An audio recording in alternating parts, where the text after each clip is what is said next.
This video will demonstrate the basic disassembly and reassembly of the Ruger 2245 semi-automatic pistol and the earlier models through the Mark III. Do you own such a pistol? Are you depressed by it? Is it a love-hate relationship? You love how it looks, how it shoots, how it feels in your hand, but you can't stand taking it apart to clean it because you can never get it back together. I'm Jeffersonian, and I'm here to solve that problem. Let's begin. First, as with any firearm, ensure all ammunition has been removed from the weapon. This video presumes you already know how to do this. My previous video, Basic Firearms Tutorial number 16, illustrates the process. Disassembly requires the trigger to be pulled, so let me talk about that for a moment first.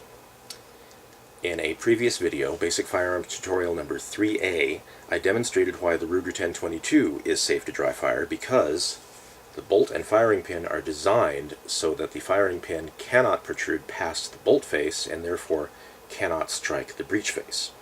It is therefore safe to dry fire the Ruger 1022 carbine, and the Ruger 22 pistol family has the same design elements, so it is safe to dry fire these pistols as well.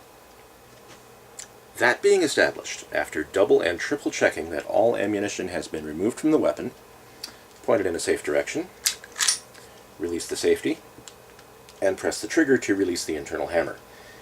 You need to do this because you're releasing pressure on the mainspring in the backstrap. I apologize for the lighting conditions. This is my apartment. This is the best I can do. Respect your property. Respect other people's property. Use a non-marring tool to lift the takedown lever. Make sure it swings out all the way. That's important. Without forcing anything, and while controlling all parts to prevent damage, the mainspring housing is swung out to form a handle, and the locking pin is pulled down and out. The locking pin is held in place by tension on the recoil spring guide, here. Once the locking pin is out, as you can see, the upper and lower receivers fall apart, and the bolt slides right out of the back. The recoil spring guide assembly can also be removed very simply. Use a ballpoint pen or something else non-marring, push forward just a bit, lift a bit, that releases tension, and then lift straight up on that, and that comes out. That's enough for basic field stripping. Now you can clean everything. You can also clean the barrel very conveniently from the breech end, which greatly reduces the risk of damage to the muzzle, which could affect accuracy. There are a lot of fiddly bits in there which I don't want to mess with at this time, but some of them need to be contemplated. Here's the hammer. Here the hammer is all the way forward, and this is the hammer strut. Both of these are very important for reassembly. We'll get to that. A detail strip of the lower receiver or frame, whatever it's properly called, might make a good video later, but I don't have the time or energy or confidence to do that at this time. A reason to do it, though, would be all that aftermarket stuff, Volquartsen for example, that goes into the 2245 for action competition. With the receivers separated and the bolt removed, you've got plenty of access to the inside. All those little nooks and crannies. You can use cotton swabs and toothpicks and so on to clean all the powder residue. Note, this pointy thing right here is your ejector. It is fixed. It is riveted and or swaged into the receiver. Don't poke yourself on it, and don't bend or break it. That's important. Now let's look at the bolt. The recoil spring assembly is captive, pops right off as shown. If you use Remington Thunderbolt ammunition, first, don't, and second, if you suffer a case head rupture and your extractor flies off into the sunset, which has happened to me in my 1022 a couple times, which is why I don't use it anymore, the replacement is easy enough to install. The extractor can be removed, perhaps with some cursing, by taking a very small tool and pressing back on this plunger here, and then pulling the extractor rearward and out the side. That's very similar to the 1022. It may even be the same part. In the unlikely event of a firing pin failure, oh, and here let me demonstrate. That's as far as the firing pin goes, so it is safe to dry fire. In the unlikely event of the firing pin needing service, this pin right here can be driven out to replace the firing pin. Take care to not lose the spring that is lurking underneath there. Now, the infamous reassembly process. The recoil spring guide is inserted into the bolt with the curved surface toward the top to match the curve of the bolt. There are a couple different ways to do this. One way is to put those prongs on their steps right there, press back a bit,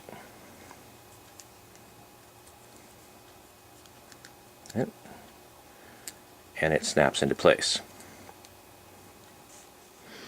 The bolt slides very easily into the upper receiver. Note how the extractor pushes back when it's fully in battery. Normally the recoil spring is locked in place by this big locking pin, giving it the additional tension needed to fully close the bolt, but that tension is not here at the moment. Now, to mate the upper and lower receivers, note this great big hook right here. This great big hook. That goes into this slot in the lower front of the upper receiver. But before you do that, you must correctly position the hammer and the hammer strut, because this hammer strut has to engage the mainspring housing. Right here is the mainspring plunger. It is swaged in place and is not meant to be removed or replaced, as far as I know. That strut has to line up with that plunger, or you will not get the pistol together right. So, if you ended up with the hammer all the way forward and the hammer strut sticking up like this, first you must get the strut down inside the frame, and then you must get the hammer vertical, or a little past vertical. Then, without spilling the bolt on the floor, put that hook in that slot. The rear hook exists right here, and that will be levered into place as we continue with the reassembly. Now, holding these together, give it a little shake.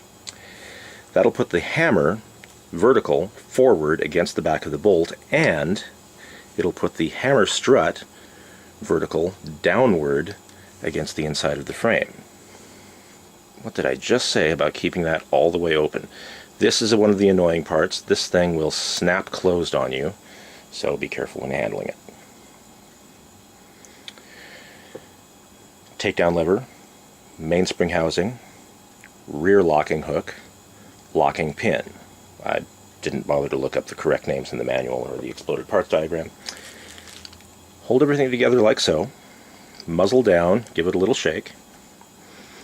This pin goes up through the great big hole. You see that great big hole, and you can see that it goes all the way through.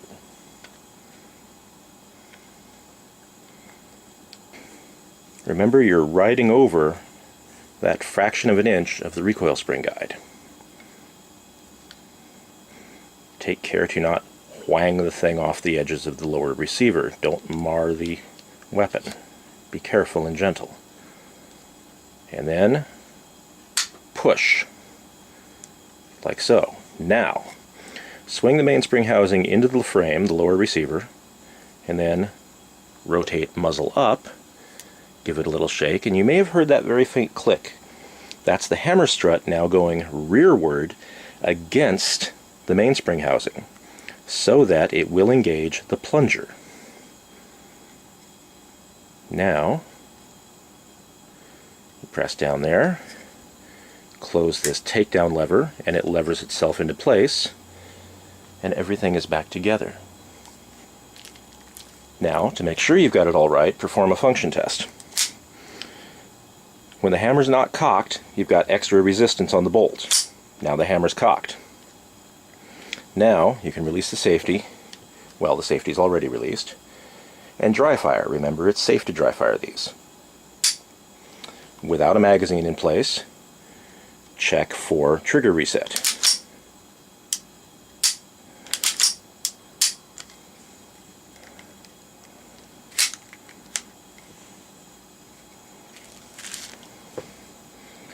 Now, let's see that at speed. Here's the pistol in its four major components: lower receiver, upper receiver, bolt assembly, mainspring assembly. Hammer strut, down inside. Hammer, vertical or a touch rearward. Bolt into upper receiver first, because the hammer has to go inside it. Hook, slot, lower receiver into upper receiver. Muzzle down, shake.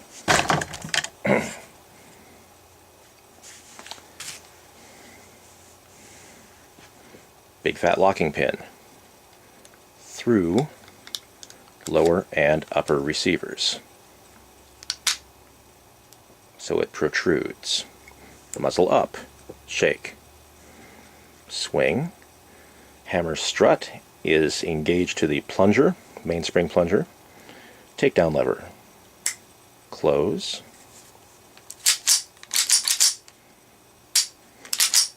function test.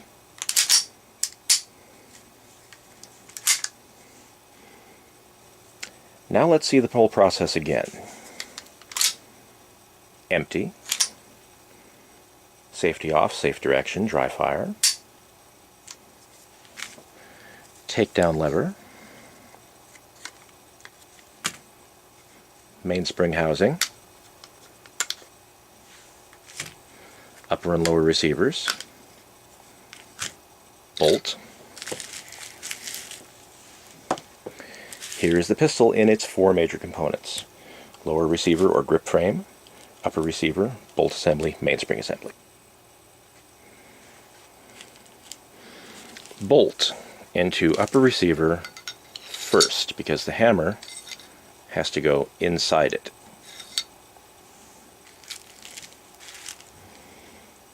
Hammer strut, down inside. Hammer, vertical.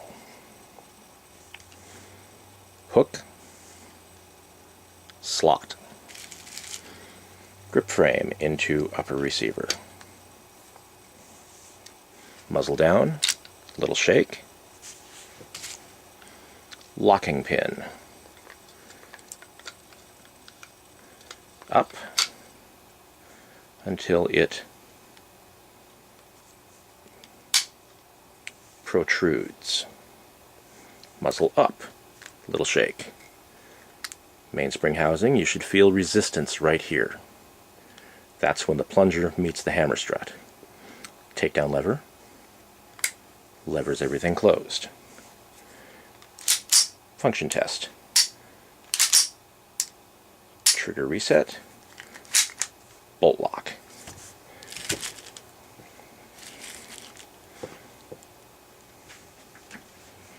Practice this method several times to fully understand what's happening inside your weapon. Remember Star Trek II: The Wrath of Khan, when they're sending the code to take down Reliance shields, and Kirk says to Saavik, you have to understand why things work in a starship. You have to understand why things work inside the Ruger 22 pistol. Once you do, you can reassemble this in 30 seconds. Practice this a bunch, and soon the reassembly of your Ruger 22 pistol will be something to look forward to instead of dread. 22 rimfire ammunition is notoriously dirty, and long neglect can cause buildups which can interfere with functioning. Now that you've seen how, you can clean your pistol regularly and be proud to own it instead of putting it in the back of the safe and being embarrassed by it. This should conclude the basic disassembly and reassembly of the Ruger 2245 pistol, and by extension most versions in the Ruger 22 pistol family before the Mark IV. This is a highly popular family of target and sporting pistols, but has, unfairly I now believe, gained a reputation as being difficult to reassemble. I hope this video solves that problem. As for all those fiddly bits in the lower receiver, I may make another video in the future if I get a whole bunch of requests for it. And as stated, a reason to do so would be all that aftermarket stuff like extended controls and aftermarket triggers and such that you can stuff into the grip frame. But I'm not going to do that now. If you have any questions, please leave them in comments. And if you found this video useful, please consider a charitable donation through my website's PayPal button. Thank you.